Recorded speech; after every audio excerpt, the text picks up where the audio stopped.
let's go into something that took place 126 years ago, and it's probably there's reason to say this could be the most important weather event that has ever happened in history, and there's more to learn from this than perhaps anything else. We're going to go back to the Galveston Hurricane of 1900. This was the hurricane that hit Galveston, Texas, September 8th, 1900. That's Yud Daled Elul. It was on a Shabbos. It was on the 14th day of Elul. I looked it up. A lot of the most intense part of the hurricane occurred mamish by the full moon on Tes Vav Elul, the 15th day of Elul. This is 2 weeks before the Yom Hadin, before the Day of Judgment, and it certainly was quite a din. This tremendous Midas Hadin, this storm. We're just going to hear about it right now. There's even a movie about it. There's a book about it. And let's get right to it. It remains the deadliest natural disaster in the history of the United States. This occurred in the year 1900. The death toll is usually given as about 8,000, though estimates range from 6,000 to 12,000. Galveston had about 38,000 people living there at the time. It actually was a little bit less than 38,000.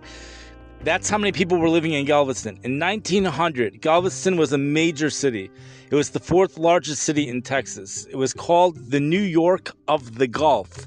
That's how much commerce was done there, and it was the Wall Street of the Southwest.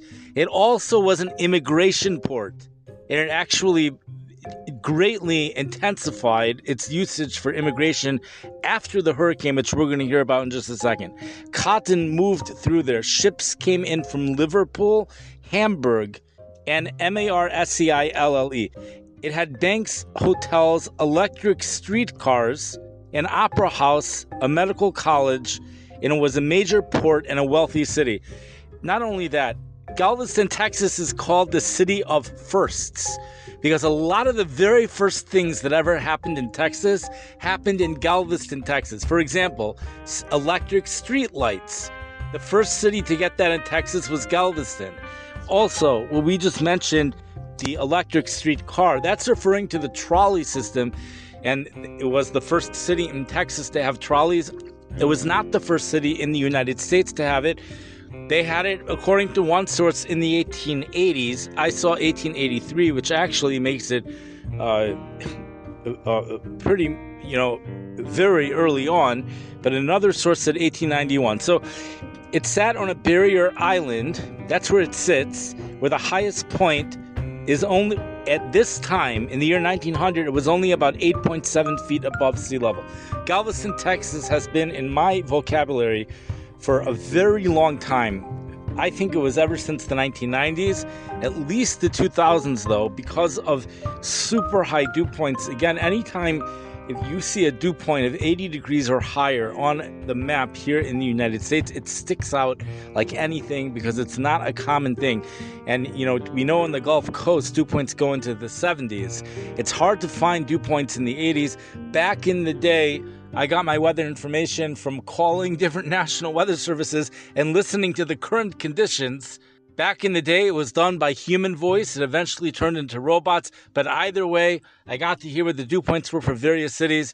The dew points were never 80. The one exception was Galveston, Texas, where the dew point hit 80 degrees. This is stuff even in Miami. I would hear about dew points in the mid-70s. On the map, I sometimes did see Key West, Florida, with a dew point of 80. And in the most impressive heat waves, you would find in the Chicago Tribune a list of cities, usually in Iowa, that had dew points in the 80s. But that was like a quick shot of, a heat wave would move over the Midwest Corn Belt, and you would have some dew points in the 80s. A lot of them were not official, but Galveston, Texas, you sometimes get it. And so it's always been on my mind. And then Hurricane Katrina, the number to call to get the latest hurricane updates. I was actually in the Middle East at the time, and the number I would call was always the Galveston National Weather Service to get the latest update on the tropical weather update, which included for the hurricane. That was because Galveston, Texas is a big thing, but to learn about all this stuff that this city was all about, it was much different. It was a major city, a very wealthy city. It was a very wealthy city. It's one of the wealthiest cities in the United States. People were worried about storms there before. There had been talk about building a seawall, especially after 1886 when a powerhouse storm hit an area near Galveston. But the city survived earlier storms, and that gave a lot of people a sense that maybe Galveston was fine. One of the people who reinforced that sense was chief meteorologist. His name was Isaac Cline. Now, when you hear the last name Cline, I know most people think of the spelling of K-L-E-I-N. His last name was spelled C-L-I-N-E. He was one of the first meteorologists here in the United States, and he had also a medical degree. He had a degree in philosophy, and after he retired, one of his hobbies was art, and that's what he was really good at. And the Army or the Navy, he was put into Little Rock, Arkansas to do the weather over there, but eventually moved to Galveston, Texas, and that's he was the chief meteorologist of the National Weather Service forecast office there. I heard he was also a climatologist, and people consulted him regarding what to do, and whether they should build a seawall, what could they expect. He was very interesting. His brother also was a meteorologist who worked, I believe, for the same office. Now, I haven't seen the movie yet, and I do not know. The movie is an interesting movie. It's taken from the book called The Storm of Isaac Cline. Okay, I think there's some controversy regarding what role he played. Obviously, he didn't make the hurricane, but the question is, how could you have a hurricane that could destroy a city? Don't we have warning before a hurricane? It's one of the biggest kindness that Hashem has made, that God made, is that the hurricanes, although it's still very hard to forecast the track, they move so slow that we have plenty of warning anyways. And the question really is, how did they not see this coming?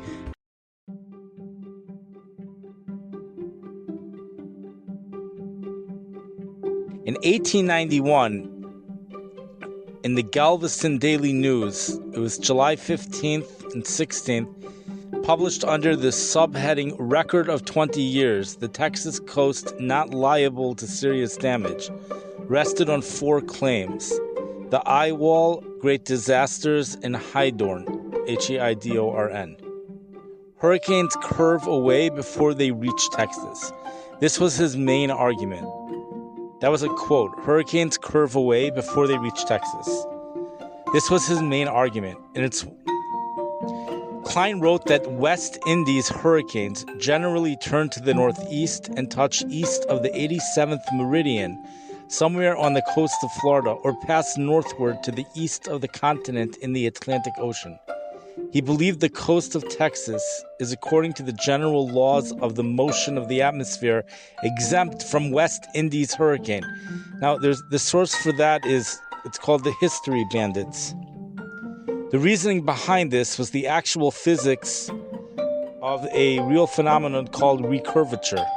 Because of the Coriolis effect, the Earth's rotation, and the prevailing westerlies in the mid-latitudes, most Atlantic hurricanes do eventually curve to the north and then the northeast.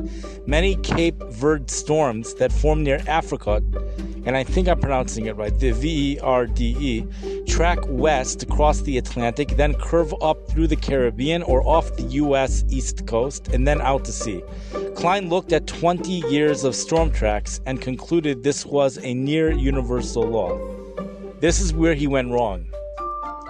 He treated a tendency as an iron rule. Recurvature depends on where the subtropical high, the Bermuda high, it depends on where that sits and how strong the steering currents are. When the Bermuda high is positioned further west and stronger than usual, hurricanes get shoved west into the Gulf of Mexico rather than recurving, and once they enter the Gulf, they cannot recurve out. They're trapped in a warm bathtub that only opens onto the Gulf Coast. Texas is essentially the far wall of that bathtub. Anything that enters the western Gulf and does not hit Louisiana or Mexico is coming for Texas. Cline also dismissed the actual counter-evidence sitting right in front of him. The 1875 and 1886 hurricanes that destroyed Indianola, Texas, a port just 150 miles down the coast.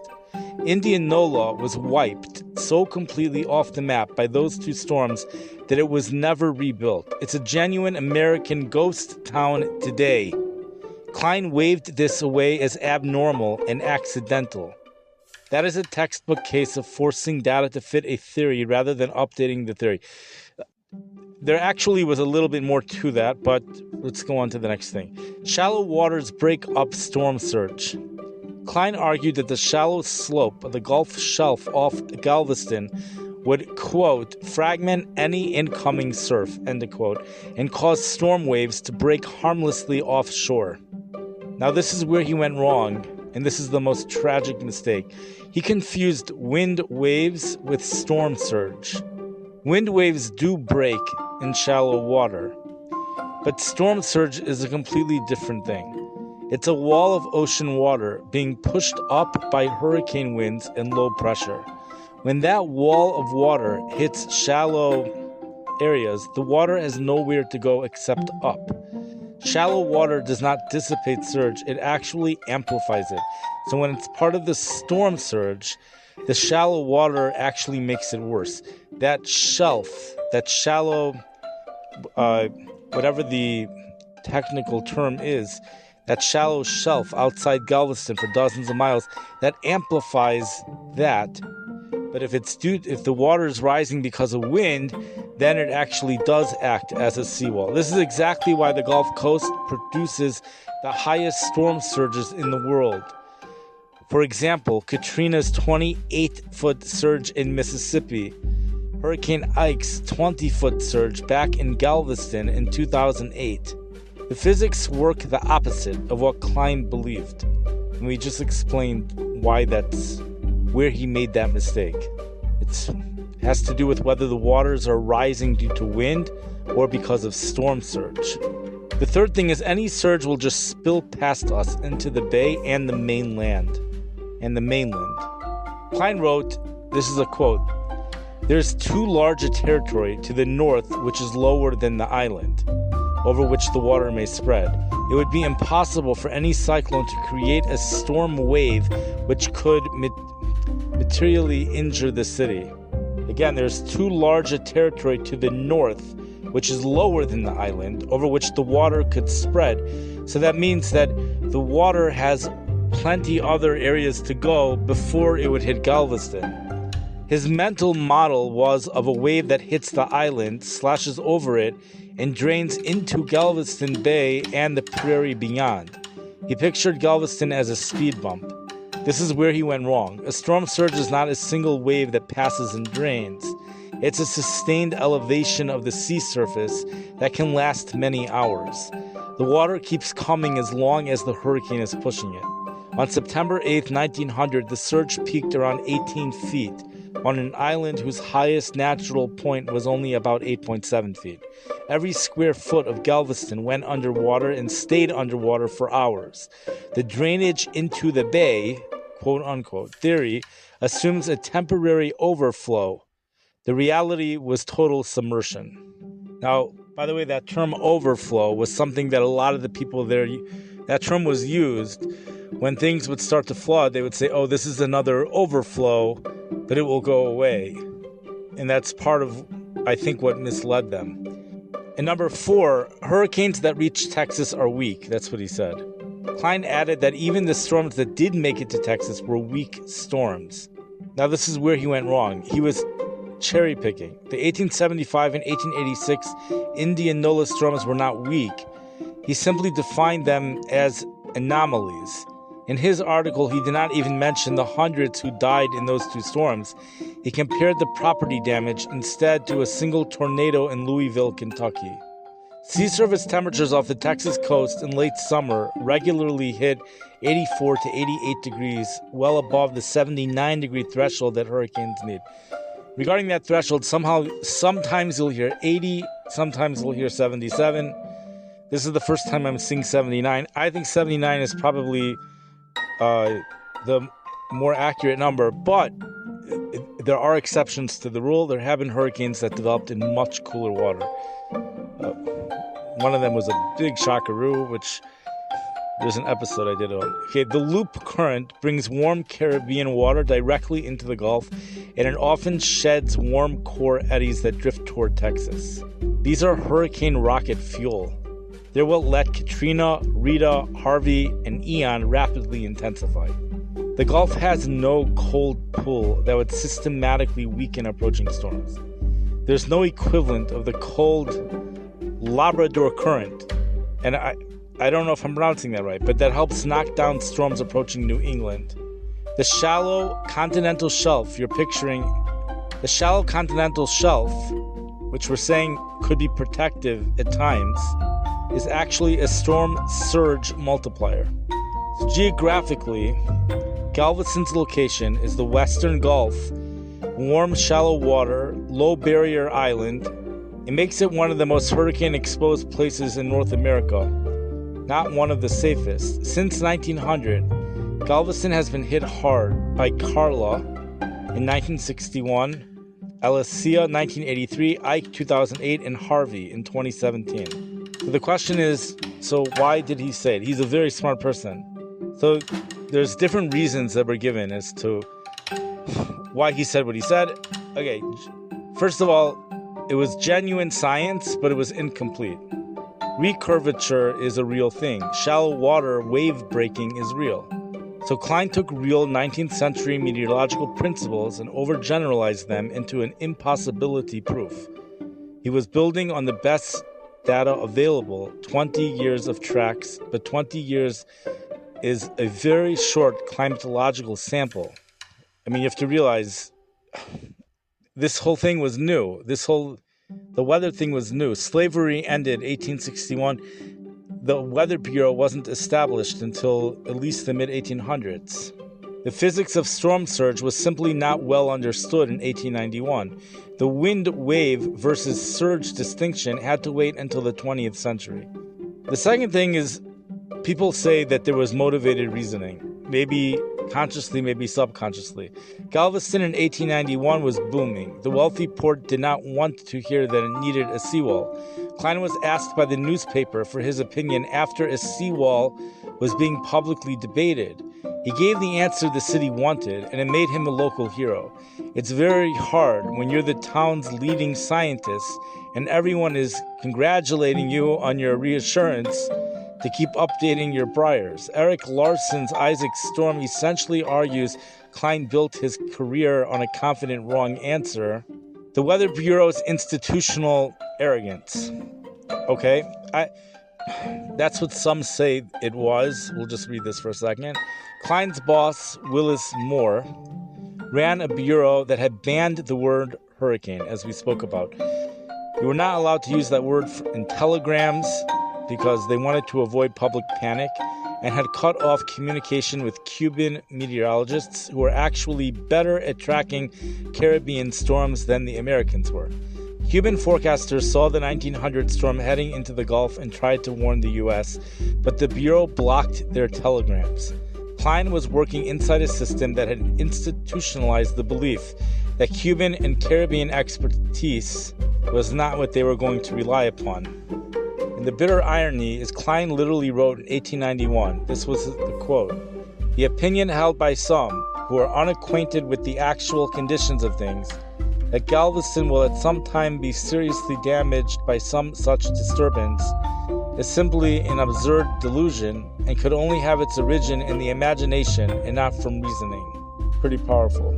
9 years later, his own pregnant wife drowned, very, very sad, in his own house because a hurricane he had said was impossible destroyed his city. He spent the rest of his life, he lived until 1955, 93 years old, as one of the U.S. Weather Bureau's most cautious voices, moving to New Orleans, becoming a leading expert on the very phenomena he had dismissed, and publishing serious academic work on hurricanes and storm tides. Someone standing at Galveston in 1891, knowing basic geography, warm water, Western Gulf, low island, tropical latitude, should have said this is one of the most exposed places on the continent. But that's what modern meteorology says.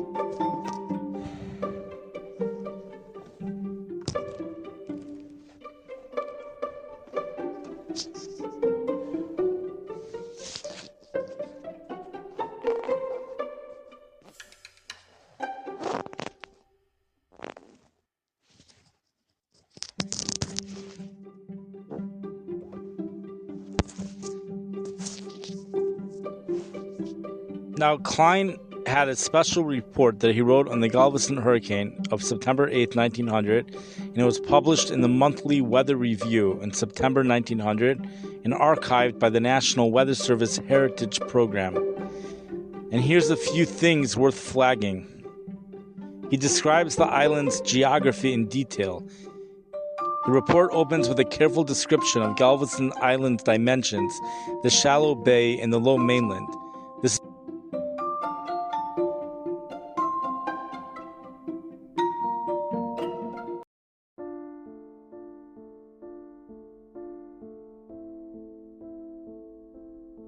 The hurricane which visited Galveston Island on Saturday, September 8, 1900, was no doubt one of the most important meteorological events in the world's history.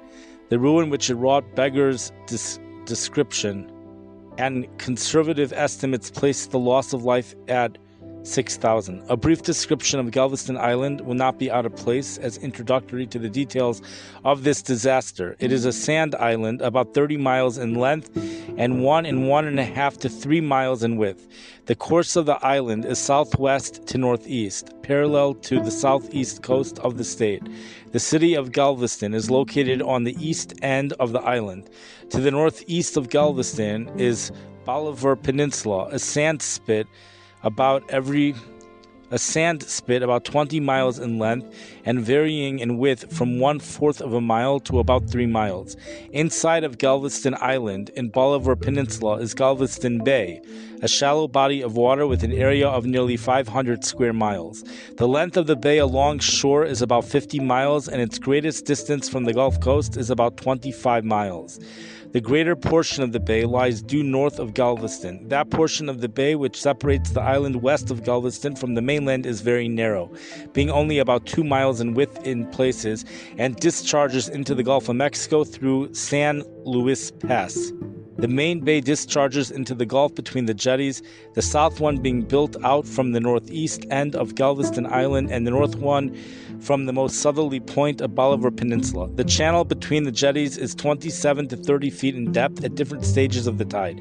There are channels in the harbor with a depth of 30 to 35 feet, and there's an area of nearly 2,000 acres with an anchorage depth of 18 feet or more.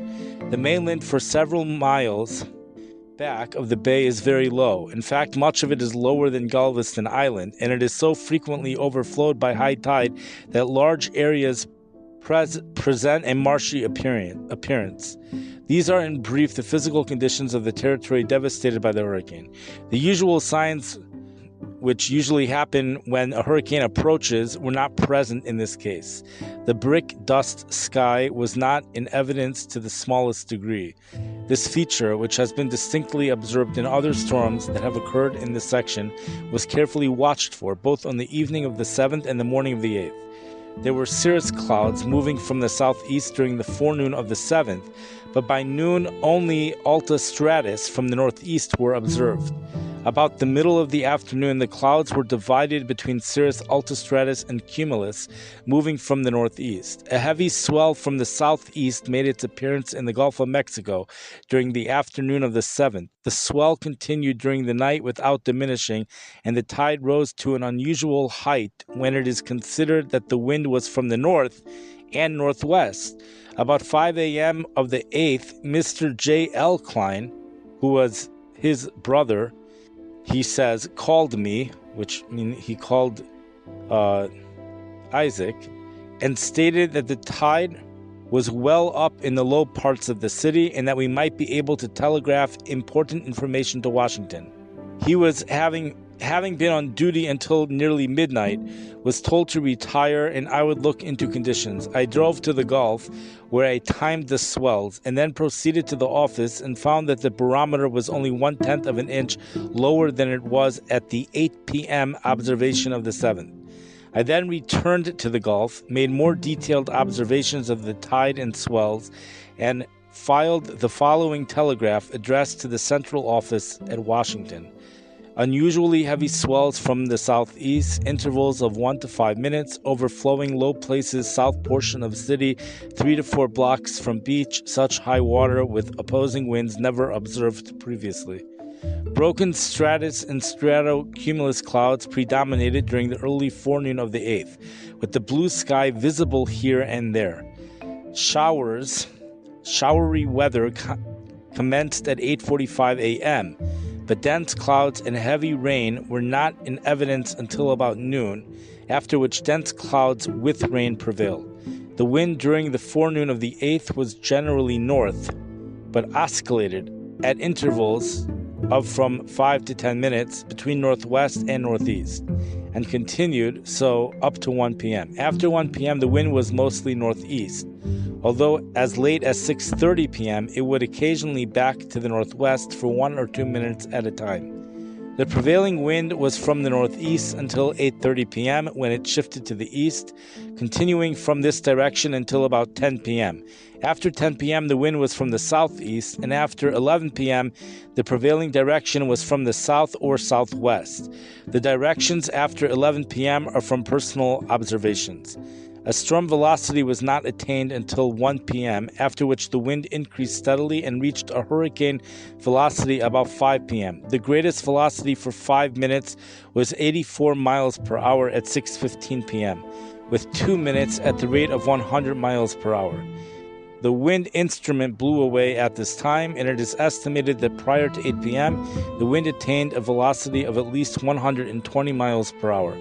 For a short time, about 8 p.m., just before the wind shifted to the east, there was a distinct lull, but when it came out from the east and southeast, it appeared to come with greater fury than before.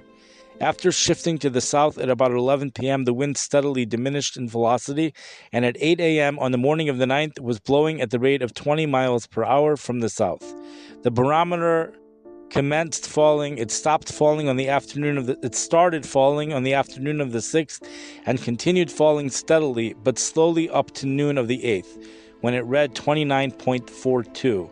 The barometer fell rapidly from noon until 8:30 p.m. of the 8th, when it registered 28.48, a fall of pressure of about 1 inch in 8.5 hours. After 8:30 p.m., the barometer rose at the same rapid rate that had characterized the fall. The barograph trace sheets during this storm, from noon September 6th to noon September 10th, is enclosed in Figure 1. On account of the rapid fall in pressure, Mr. John Blagden, observer, took readings of the barometer as a check on the barograph, and readings are as follows.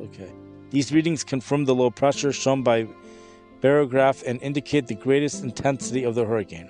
Mr. Blagden looked after the instruments during the hurricane in a heroic and commendable manner. He kept the wires of the self-registering intact as long as it was possible for him to reach the roof. The rain gauge blew away about 6 p.m., and the thermometer shelter soon followed. All the instruments in the thermometer shelter were broken, except the thermograph, which was found damaged but has been put in working order. Storm warnings were timely and received a wide distribution not only in Galveston but throughout the coast region. Warning messages were received from the central office at Washington on September 4th, 5th, 6th, 7th, and 8th.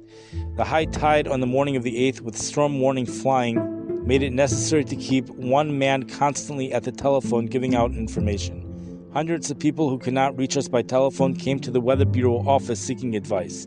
I went down on Strand Street and advised some wholesale commission merchants who had perishable goods on their floors to place them 3 feet above the floor. One gentleman has informed me that he carried out my instructions, but the wind blew his goods down. The public was warned over the telephone and verbally that the wind would go by the east to the south and that the worst was yet to come. People were advised to seek secure places for the night. As a result, thousands of people who lived near the beach or in small houses moved their families into the center of the city and were therefore saved. Those who lived in large, strong buildings a few blocks from the beach, one of whom was the writer of this report, thought that they could weather the wind and tide. Soon after 3 p.m., conditions became so threatening that it was deemed essential that a special report be sent at once to Washington. Mr. J. L. Cline, observer, took the instrumental readings while I drove first to the bay and then to the Gulf, and finding that half the streets of the city were underwater, added the following to the special observation at 3:30 p.m. Gulf rising, water covers streets of about half of city. Having been on duty since 5 a.m., after giving this message to the observer, I went home to lunch. Mr. J. L. Cline went to the telegraph office through water from 2 to 4 feet deep and found that the telegraph wires had all gone down.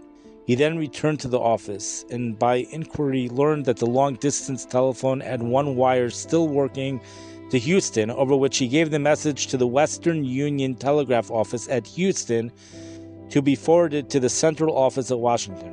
I reached home and found the water around my residence waist deep. I had once went to work assisting people who were not securely located into my residence until 40 or 50 people were housed therein. About 6:30 p.m., Mr. J. L. Cline, who had left Mr. Blackton at the office to look after the instruments, reached my residence, where he found the water neck deep. He informed me that the barometer had fallen below 29 inches, that no further messages could be gotten off on account of all wires being down, and that he had advised everyone he could see to go to the center of the city. Also, that he thought we had better make an attempt in that direction. At this time, however, the roofs of houses and timbers were flying through the streets as though they were paper, and it appeared suicidal to attempt a journey through the flying timbers. Many people were killed by flying timbers about this time while endeavoring to escape to town. The water rose at a steady rate from 3 p.m. until about 7:30 p.m., when there was a sudden rise about 4 feet in as many seconds. I was standing at my front door, which was partly open, watching the water, which was flowing with great rapidity from east to west. The water at this time was about 8 inches deep in my residence, and the sudden rise of 4 feet brought it above my waist before I could change my position. The water had now reached a stage of 10 feet above the ground at Rosenberg Avenue, 25th Street, and Q Street, where my residence stood. The ground was 5.2 feet elevation, which made the tide 15.2 feet. The tide rose the next hour between 7:30 and 8:30 p.m., nearly 5 feet additional, making a total tide in that locality of about 20 feet. These observations were carefully taken and represent to within a few tenths of a foot the true conditions. Other personal observations in my vicinity confirm these estimates. The tide, however, on the bay or north side of the city did not obtain a height of more than 15 feet. It is possible that there was 5 feet of backwater on the Gulf side as a result of debris accumulating 4 to 6 blocks inland. The debris is piled 8 to 15 feet in height. By 8 p.m., a number of houses had drifted up and lodged to the east and southeast of my residence, and these, with the force of the waves, acted as a battering ram against which it was impossible for any building to stand for any length of time. At 8:30 p.m., my residence went down with about 50 people who had sought it for safety, and all but 18 were hurled into eternity. Among the lost was my wife, who never rose above the water after the wreck of the building. I was nearly drowned and became unconscious, but recovered through being crushed by timbers and found myself clinging to my youngest child, who had gone down with myself and wife. Mr. J. L. Cline joined me 5 minutes later with my other 2 children, and with them and a woman and child we picked up from the raging waters. We drifted for 3 hours, landing 300 yards from where we started. There were 2 hours that we did not see a house nor any person, and from the swell we inferred that we were drifting into the sea, which in view of the northeast wind then blowing was more than probable. During the last hour that we were drifting, which was with southeast and south winds, the wreckage on which we were floating knocked several residences to pieces. When we landed about 11:30 p.m., by climbing over floating debris to a residence on 28th Street and Avenue P, the water had fallen about 4 feet. It continued falling, and on the following morning the Gulf was nearly normal. While we were drifting, we had to protect ourselves from the flying timbers by holding planks between us and the wind. And with this protection, we were frequently knocked great distances. Many people were killed on top of the drifting debris by flying timber after they had escaped from their wrecked homes. In order to keep on the top of floating masses of wrecked buildings, one had to be constantly on the lookout and continually climbing from drift to drift. Hundreds of people had similar experiences. Sunday, September 9, 1900, revealed one of the most horrible sights that ever a civilized people looked upon.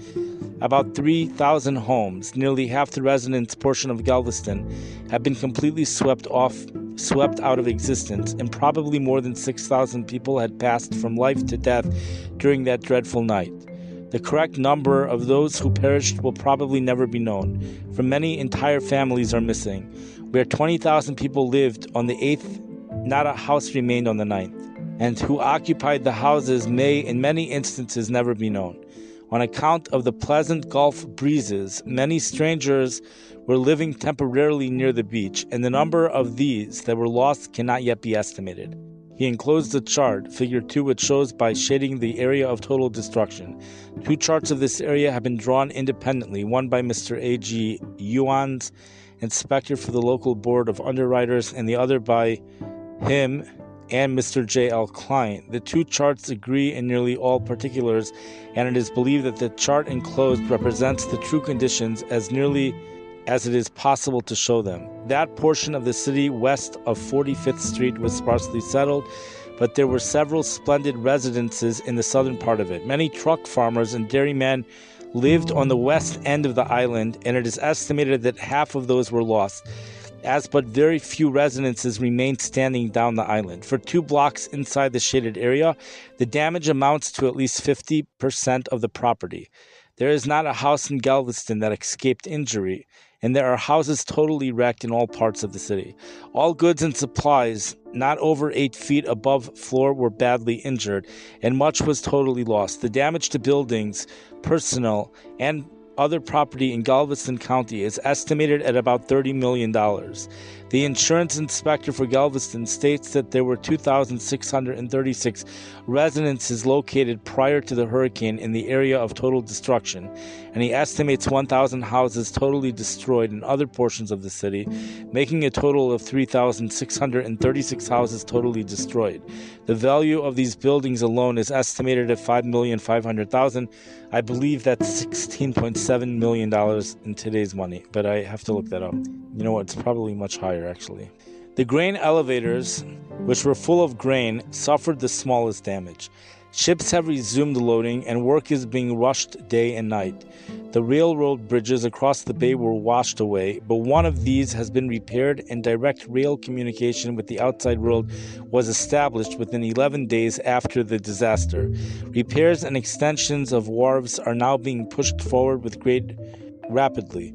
Notwithstanding the fact that the streets are not yet clean and dead bodies are being discovered daily among the drifted debris, the people appear to have confidence in the place and are determined to rebuild and reestablish themselves here. Galveston being one of the richest cities of its size in the United States, there is no question but that business will soon regain its normal condition and the city will grow and prosper as she did before the disaster.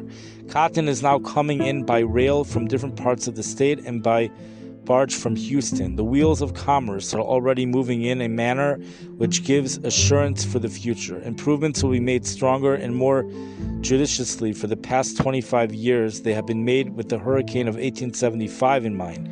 But no one ever dreamed that the water would reach the height observed in the present case. The railroad bridges are to be built 10 feet higher than they were before. The engineer of the Southern Pacific Company has informed me that they will construct their wharves so they will withstand even such a hurricane as the one we have just experienced. I believe that a seawall, which would have broken the swells, would have saved much loss of both life and property. I base this view upon observations which I have made in the extreme northeastern portion of the city, which is practically protected by the South Jetty.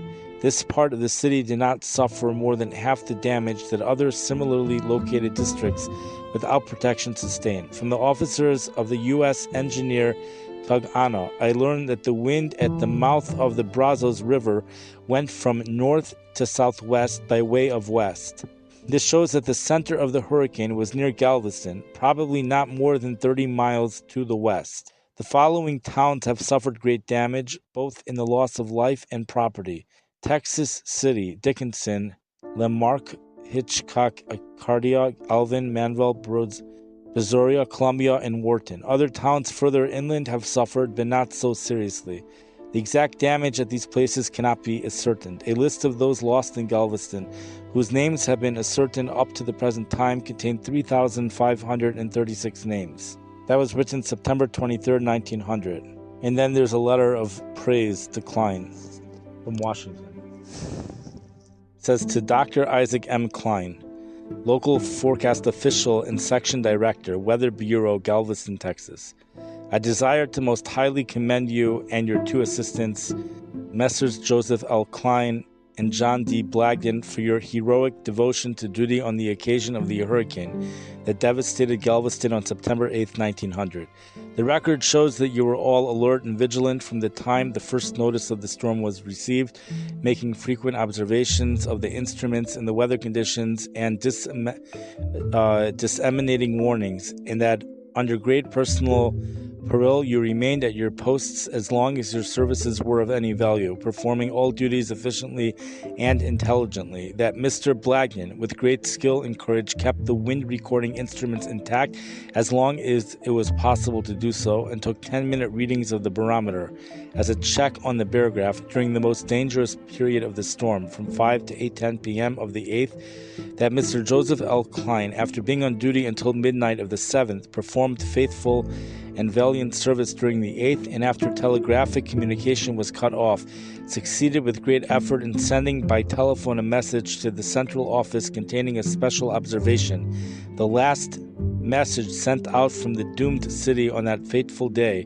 and that you from 5 a.m. until the wires went down at 3:30 p.m. were constantly on duty, taking tidal observations, preparing reports to the central office, and directing the work of the station. Through the efficient service of yourself and your assistants in the dissemination of warnings, thousands of people were enabled to move from the lower to the higher and secure portions of the city, and were therefore saved. Your conduct in this terrible crisis furnishes an example of courage and fidelity to duty that every employee of the Bureau should be proud to emulate. Very respectfully, Willis L. Moore, Chief U.S. Weather Bureau, approved by James Wilson, who was Secretary. There's a lot more to talk about regarding this, the various other things that were impacted, including Jewish immigration and including the tremendous resilience and climate adaptation. But for right now, we're going to leave it at this. Thank you for listening. I wish everybody a wonderful week, and those people who are going to be in the area of the northern portions of the heat dome, it could be dangerous heat. As we mentioned, dew points going into the lower 80s, possible even by Winnipeg, and perhaps even that's where the peak, including portions of North Dakota, Montana, with temperatures sizzling. This is something to take very seriously, and it's just an unbelievable. The two unbelievable things of the weather map for next week are the 600 decameter heat dome, its placement, the how far north it is, how large it is, and also the very high dew points. And the other thing is these forecasts are forecasting temperatures that are so much lower than what many of these models are saying. So I wish everybody a wonderful day, night and day.